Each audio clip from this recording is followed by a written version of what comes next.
জানাবো বিএনপির মাথা ব্যথার কারণ বৈষম্য বিরোধী ছাত্র আন্দোলন ও জামাত। শেখ হাসিনার জন্য নিজাম উদ্দিন আউলিয়ায় দরগায় দোয়া করলেন শামীম ওসমান। ভারতের সঙ্গে সম্পর্কের বরফ গলতে শুরু করেছে জানালেন এএনআই-কে ফখরুল। শেখ হাসিনার জন্মদিন উদযাপনে নেতাকর্মী দেশবাসীর প্রতি আওয়ামী লীগের আহ্বান। সর্বশেষ থাকছে মির্জা আব্বাসের উপর হামলা, রিমান্ড শেষে কারাগারে মেনন। জানাবো বিএনপির মাথা ব্যথার কারণ বৈষম্য বিরোধী ছাত্র আন্দোলন ও জামাত। গত 5 আগস্ট শেখ হাসিনা সরকারের পতন হয়। এরপর অধ্যাপক মোহাম্মদ ইউনূসের নেতৃত্বাধীন অন্তর্বর্তীকালীন সরকার গঠিত হয়েছে। এমন পরিস্থিতিতে বাংলাদেশের রাজনীতিতে নতুন সমীকরণের ইঙ্গিত পাওয়া যাচ্ছে।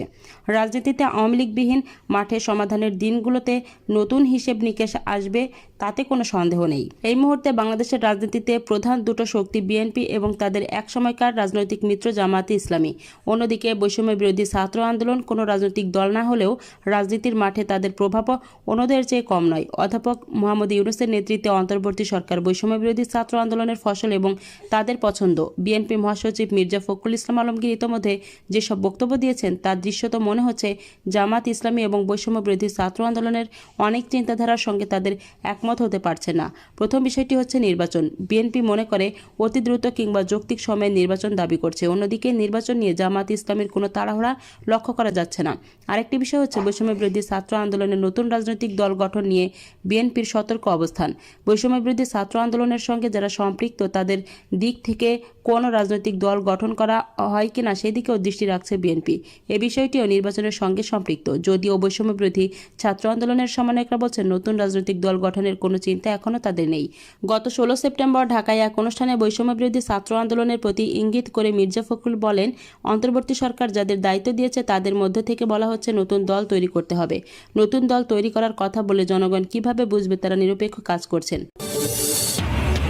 জানাবো শেখ হাসিনার জন্য নিজাম উদ্দিন আউলিয়ায় দরগাহে দোয়া করলেন শামীম ওসমান।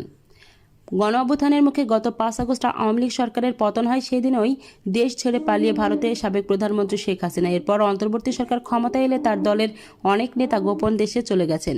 এরপর আওয়ামী লীগের প্রথম সারির নেতাদের নিয়ে নানা জল্পনা কল্পনা শুরু হয়।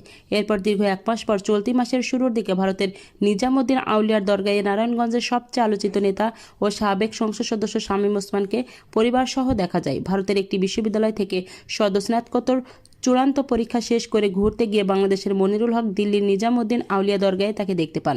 মনিরুল হক জানান, শেখ হাসিনার জন্য নিজাম উদ্দিন আউলিয়ার দরগাহে দোয়া করেন শামীম ওসমান। সে সময় তার পরিবারের কয়েকজন সদস্যও ছিলেন। ফ্রিল্যান্স ও ফটোগ্রাফার ও নির্মাতা মনিরুল হক সিকিম বিশ্ববিদ্যালয় থেকে স্নাতকোত্তরের চূড়ান্ত পরীক্ষা দিয়ে বাংলাদেশে ফেরার আগে ভারতের বিভিন্ন জায়গায় ঘোরেন। তিনি সেপ্টেম্বরের শুরুর দিকে একদিন সন্ধ্যায় নিজামউদ্দিন দরগাহে বসেছিলেন। এ সময় হঠাৎ বাংলাদেশ শব্দ শুনে তাকালে দেখেন এক ব্যক্তি বাংলাদেশের নাম উচ্চারণ করে দোয়া করছেন। তখন সঙ্গে সঙ্গে মোবাইলের ক্যামেরা চালু করে ভিডিও করা শুরু করেন তিনি। মনিরুল সেই ভিডিও গণমাধ্যমকে দিয়েছেন এবং ওই সময়কার বর্ণনা দিয়েছেন। ভিডিওটা উর্দু ভাষায়, সেই দোয়া বাংলা করলে হয়, শামীম ওসমান সাহেবকে সালাম পৌঁছানোর সামর্থ্য দাও, শেখ হাসিনা সাহেবাকে শানদার সাফল্য দান করে বাংলাদেশে ফিরে যাওয়ার ভাগ্য দান করো। মনিরুল হক জানান, তিনি সেখানে শামীম ওসমানকে দেখে অবাক হন।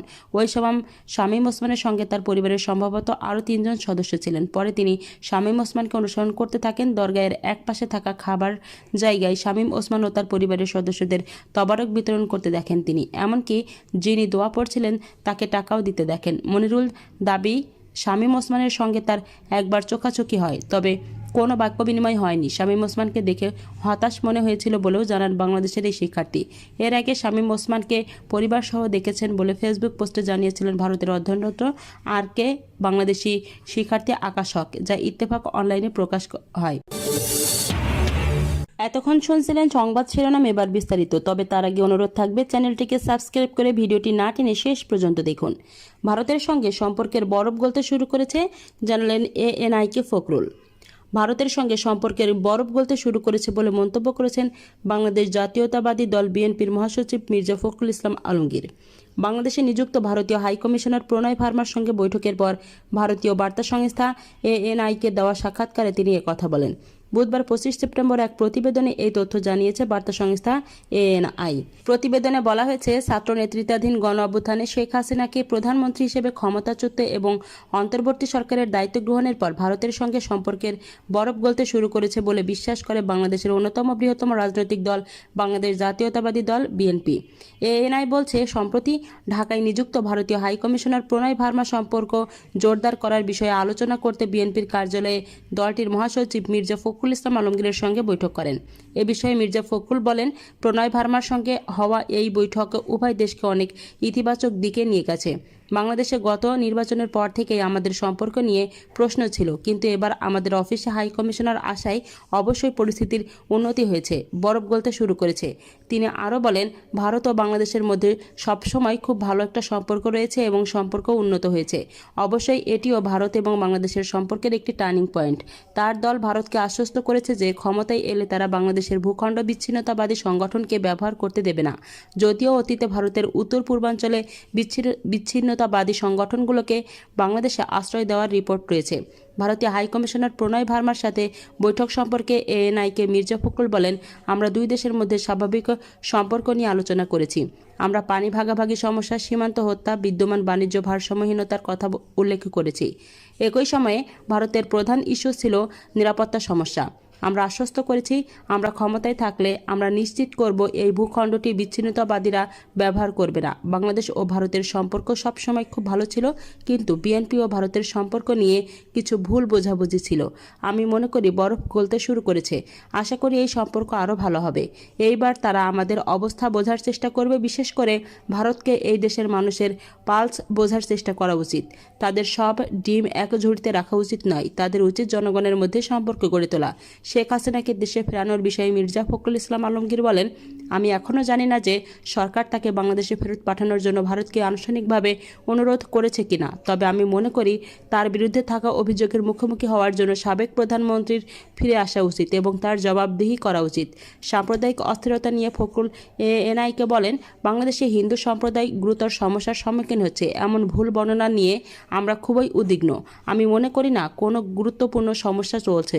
প্রতিটি পরিবর্তনের পর কিছু সমস্যা থাকে যা পুরোটাই রাজনৈতিক, ধর্মীয় বা সাম্প্রদায়িক নয়।